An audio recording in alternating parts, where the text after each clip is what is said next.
La Iglesia de Jesucristo de los Santos de los Últimos Días, bajo la dirección de la Primera Presidencia y el Quórum de los 12, presenta Fortaleciendo el Hogar.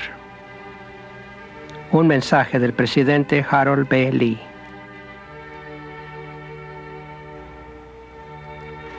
These are challenging times. Nos hallamos en tiempos difíciles. Por todo el mundo existen influencias que procuran acometer el hogar, las relaciones sagradas de esposo y esposa, de padres y sus hijos.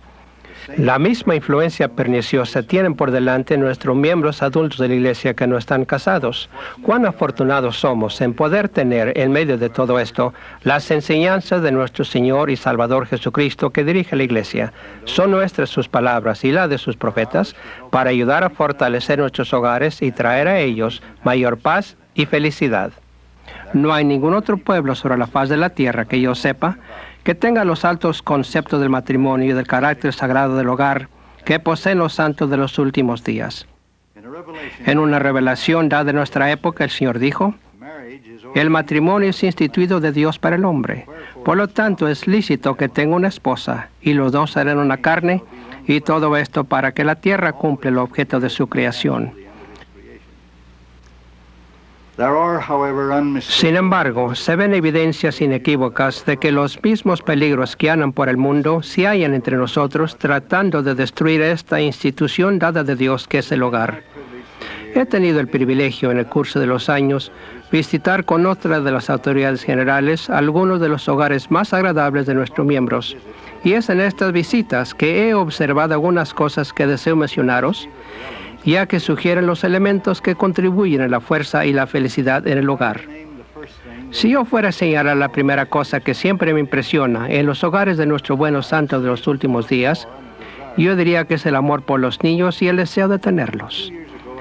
Hace algunos años leí algunas estadísticas del Departamento Demográfico de los Estados Unidos, en las cuales se indicaba que de los 180,000 divorcios habidos durante el año, el 57% del total ocurrió en los hogares donde no había hijos, el 21% donde solo había un niño, y en las familias donde había 5 hijos o más, menos del 1% de divorcios. Ciertamente, el amor y unidad de los padres constituye una garantía segura de la felicidad del hogar. Hace algún tiempo tuve el privilegio de enterarme de la influencia que provenía de uno de estos hogares en una carta que escribió una bella hija que acababa de dar a luz a su primer niño.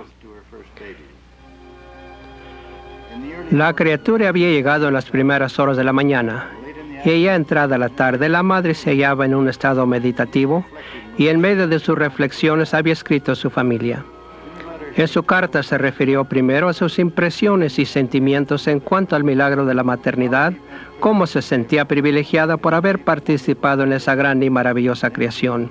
Entonces escribió lo siguiente: me admira que no les sea requerido a las mujeres pasar por algo más que los dolores del alumbramiento para traer estos pequeñitos de otro mundo a este.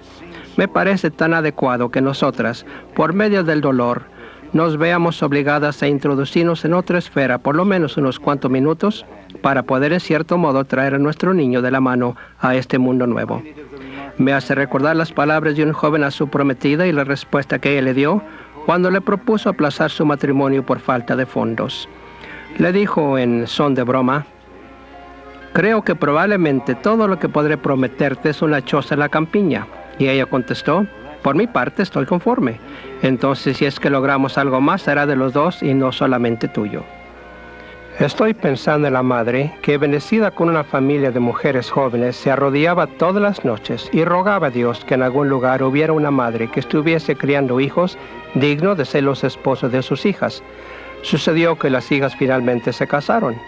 Al hablar con las madres de sus hijos políticos, se dio cuenta de que ellas habían estado orando, desde el día en que nacieron sus hijos, que en algún lugar Dios estuviese preparando mujercitas dignas de ser las esposas de sus hijos.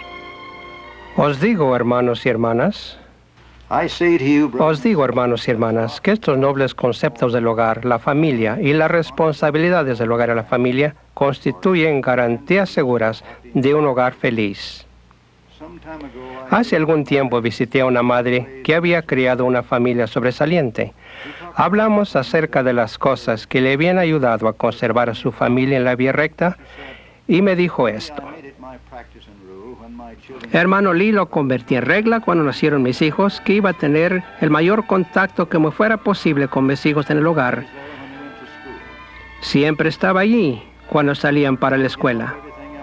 Determiné dejar de lado todo lo demás en caso necesario para estar ahí cuando volvieran a casa. Estaba presente cuando tenían sus fiestecitas e invitaban a sus amigos al hogar. Y siempre esperaba cuando mis hijos salían de noche a fin de recibirlos cuando volvían, porque descubrí que en esos momentos yo podía establecer la franqueza entre nosotros. Y esto me permitía gozar de su confianza, la cual con el curso de los años se constituyó en un compañerismo que los mantuvo a salvo en tiempos difíciles. ¡Qué bendición es tener una madre con tal prudencia! Los hijos que en esta forma son instruidos, con quienes las madres y padres han establecido tal compañerismo, en épocas de inquietudes y tormentas se volverán al padre y a la madre como el barco que en medio de la tempestad se esfuerza por llegar al puerto. En calidad de padres, nuestra es la responsabilidad de enseñar la castidad a nuestros hijos, para que contraigan matrimonio limpios de la transgresión sexual. Aparentemente, por motivo de la importancia que él vio en cuanto al amor en el hogar, el apóstol Pablo hizo esta afirmación: maridos, amad a vuestras mujeres, así como Cristo amó a la iglesia y se entregó a sí mismo por ella. Así también los maridos deben amar a sus mujeres como sus mismos cuerpos, que significa desde luego su vida. Y otro profeta condenó en estas palabras la infidelidad de los hombres hacia sus compañeras y a aquellos que habían fracasado en su responsabilidad como padres. Porque yo, el Señor, he visto el dolor y he oído el lamento de las hijas de mi pueblo en la tierra de Jerusalén. Sí, y en todas las tierras de mi pueblo, a causa de las iniquidades y las abominaciones de sus maridos. Habéis quebrantado los corazones de vuestras tiernas esposas y perdido la confianza de vuestros hijos por los malos ejemplos que les habéis dado, y los sollozos de sus corazones ascienden a Dios contra vosotros, y a causa de la severidad de la palabra de Dios que desciende contra vosotros, han perecido muchos corazones traspasados de profundas heridas. Maridos, sed fieles a vuestras mujeres, y mujeres, sed fieles a vuestros maridos. Guardaos del gran pecado de Sodoma y Gomorra. Ha sido tachado de ser un pecado de tal gravedad que solo el pecado del asesinato es mayor. Me refiero al pecado de adulterio, que como vosotros sabéis fue la palabra que usó nuestro Maestro, a referirse a los ilícitos pecados sexuales de la fornicación y el adulterio, y además de esto, el igualmente grave pecado de la homosexualidad, que está logrando mayor ímpetu con la aceptación social en la Babilonia del mundo actual, de la cual los miembros de la Iglesia no deben ser parte. Aun cuando estamos en el mundo, no debemos ser del mundo. Cualquier esfuerzo que estén haciendo las escuelas o los centros de diversión para presentar descaradamente las perversiones sexuales que no logran cosa alguna sin incitar al experimento, debe encontrar en los miembros del sacerdocio de esta Iglesia una resistencia vigorosa e inflexible por todo medio legal que pueda utilizarse. Los jueces comunes de Israel, nuestros obispos y presidentes de rama, nuestros presidentes de estaca y distrito no deben cruzarse de brazos y dejar de aplicar dentro de su jurisdicción correspondiente las medidas disciplinarias claramente expuestas en la ley del Señor, ni dejar de proceder según lo declarado en instrucciones claras y sencillas que no pueden interpretarse equívocamente. Jamás debemos permitir que la misericordia supuesta extendida al pecador no arrepentido robe la justicia en la cual se funde el arrepentimiento verdadero de prácticas inicuas. Permítaseme decir en esta oportunidad que nosotros, los de la Iglesia, nos oponemos inalterablemente al aborto. La única excepción sería en los casos en que los médicos descubren que es necesario el aborto para salvar la vida de la madre. Reafirmamos que el primer propósito del matrimonio es traer hijos al mundo y que estos deben ser bienvenidos. Ahora bien, posiblemente algunos de vosotros habéis cometido errores, indudablemente habéis pecado. Satanás, el maestro de mentiras, tratará de haceros creer que porque habéis cometido un error, todo se ha perdido. Intentará persuadiros a que continuéis llevando una vida de pecado. Esta es una mentira muy grande. Uno puede arrepentirse de todos los pecados, salvo el pecado imperdonable, que es el pecado contra el Espíritu Santo. Y por el poder de la redención y el Evangelio de Jesucristo, todos los pecados pueden ser remitidos. Pero esto no puede llevarse a efecto, sino hasta que nosotros, los que hemos pecado, hayamos hecho cuanto podamos, como lo han enseñado los profetas, por rectificar el mal que cometimos a la vista de Dios. En una palabra, arrepentirse significa apartarse de lo malo que habéis hecho a la vista del Señor y nunca volver a repetir ese error. Entonces podemos lograr el milagro del perdón. Pero ¿cómo puedo saber que el Señor me ha perdonado mis pecados?, podréis preguntar. En el libro de Mormón hay un ejemplo que da la respuesta. En la época del gran profeta y rey Benjamín, de quien se habla en el libro de Mosía, este había predicado con tanta fuerza que el pueblo sintió compunción dentro de sus corazones y quiso tener la sangre expiatoria del Salvador mediante la cual podían ser lavados de sus pecados. Y en su clamor dijeron: sabemos que nuestros pecados han sido perdonados porque hay paz en nuestra conciencia. Mucho de lo que yo sé acerca de ser padre es lo que he aprendido con los años en el laboratorio de mi propio hogar. Recientemente llegó a mis manos un discurso que una de mis propias hijas había preparado para un grupo de madres e hijas, en la cual relató una experiencia con su hijo primogénito. En este discurso relató la experiencia que ahora os cito. Hace muchos años, cuando nuestro hijo mayor era muy pequeñito, una noche calurosa de verano me hallaba desesperadamente tratando de acabar de envasar algunos duraznos después de la cena. Estoy segura que todas ustedes conocen bien la escena, especialmente ustedes jóvenes madres. Durante el día todo se nos amontona, de modo que no podemos iniciar el proyecto y terminarlo. Y ahora, viendo acostado el niño y el esposo en camino se reunieron a tiempo, y los hijitos de 3 y 4 años con sus pijamas casi puestas para ir a acostarse, pensamos que ha llegado la ocasión para terminar los duraznos. Nos damos cuenta de que están madurando rápidamente y que posiblemente no duren hasta el día siguiente. Tal era la situación en que me encontraba esa noche. Así que estaba empezando a pelar y deshuesar los duraznos cuando se presentaron mis 2 niños en la cocina y anunciaron que estaban listos para decir sus oraciones.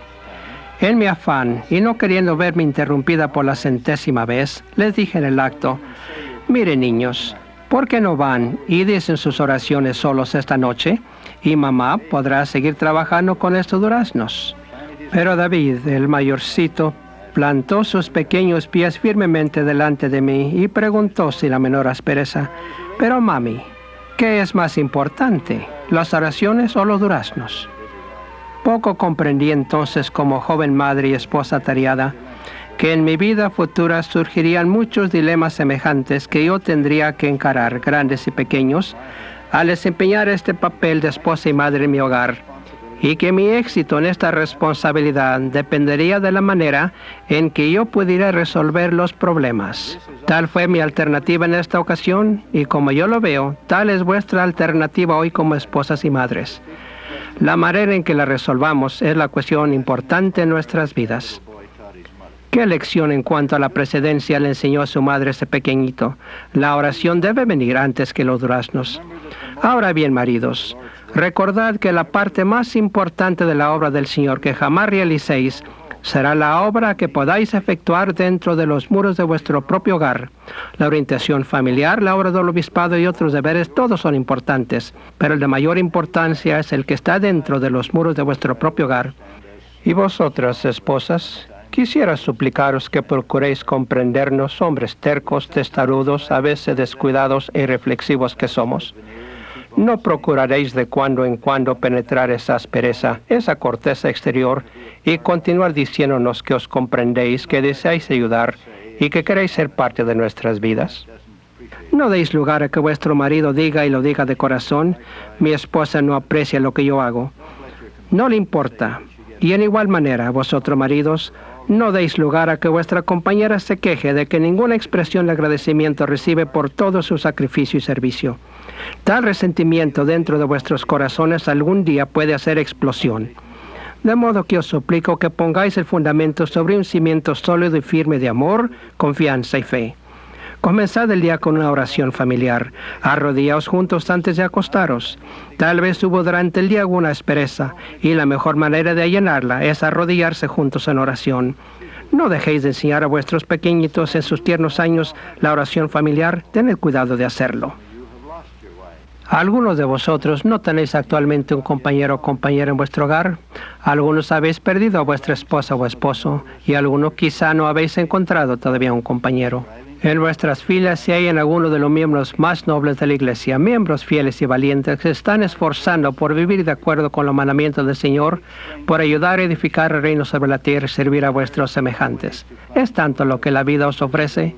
Cobrad la fuerza para hacer frente a vuestros problemas. Hay tantas maneras de hallar cumplimiento, sirviendo a los que son amados de vosotros, cumpliendo bien las tareas que están ante vosotros en vuestro trabajo en el hogar.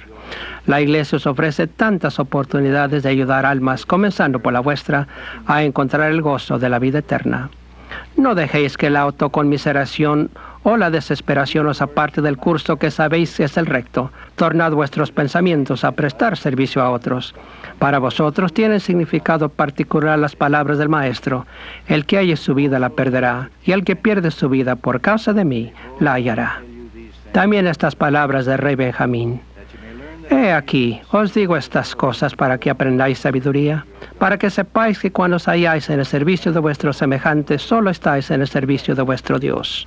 Dios conceda que los hogares de los santos de los últimos días sean bendecidos y que en ellos se logre la felicidad aquí y el fundamento para la exaltación en el reino celestial en el mundo venidero.